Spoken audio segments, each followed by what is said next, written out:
Okay, I feel like I've done this before, but have you ever heard of Bettridge's Law?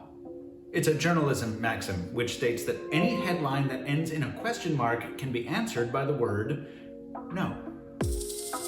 I'm Mr. Mobile, and the iPhone SE, which I've had in my hands for the past few hours, is not just a rebranded iPhone 8, even though it might look like one.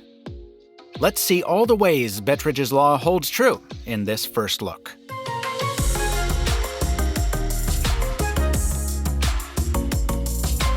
Okay, as with all new iPhones, I started with restoring from my prior iPhone's backup, a process that's normally almost magical in its simplicity and reliability. But as you know, if you're a subscriber, Apple's cloud backups and I don't always get along. Yeah, apparently my iPhone 11 Pro Max ran out of storage during the restore, even though, or perhaps because, I just restored an iPhone 8 from the same device moments before. Anyway, I deleted some apps I never use, though Apple was wrong about this again. Instagram never used. Yeah, I don't think that's true, iPhone. Anyway, eventually, I had a working SE. Putting the SE alongside the iPhone 8, we see our first, no, they're not the same, in the aesthetics category. See, starting with the iPhone 4, Apple got into the habit of giving its white phones white faceplates.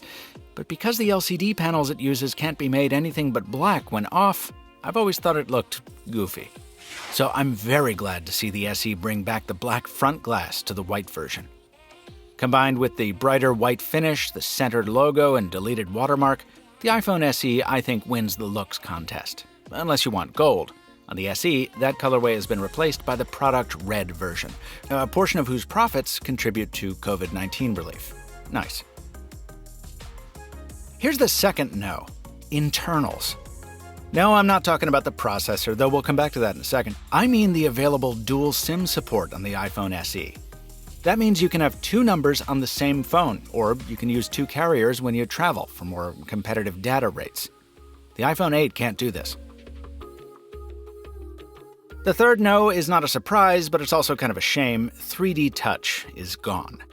When Apple debuted it 5 years ago, I was stoked because this was a totally new model for interacting with a touchscreen. You didn't just tap or swipe or hold. Now you could press hard for a whole other layer of interaction.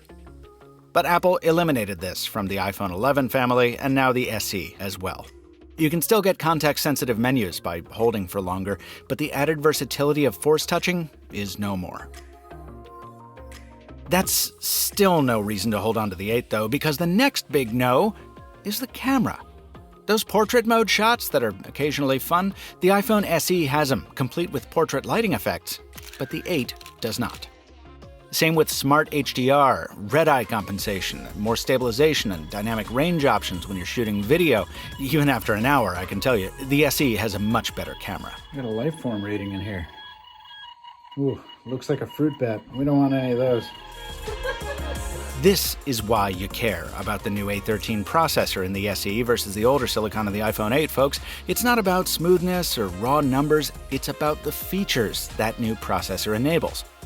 I'll have more camera samples in my full iPhone SE review. Now the last big no is a twofer, and on our way there, let's check out my sponsor dbrand for a smart way to protect your new iPhone SE. See, just like the iPhone 8, the SE has a glass back, great for wireless charging, bad for durability. So skin it up with a dbrand vinyl skin, either right on the device or go for double durability with a dbrand grip case, itself as customizable as you'll ever need. Links to dbrand in the description. That final twofer of a Bettridge no, price and support.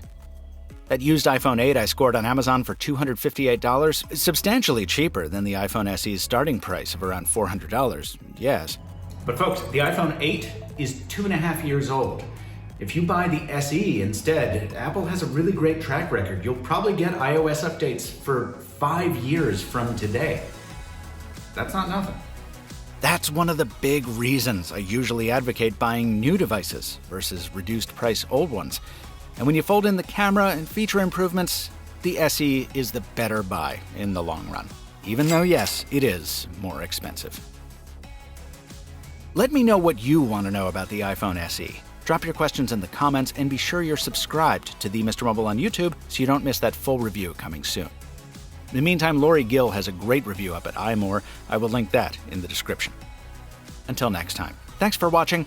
Stay safe at home, and in spirit anyway, stay mobile, my friends.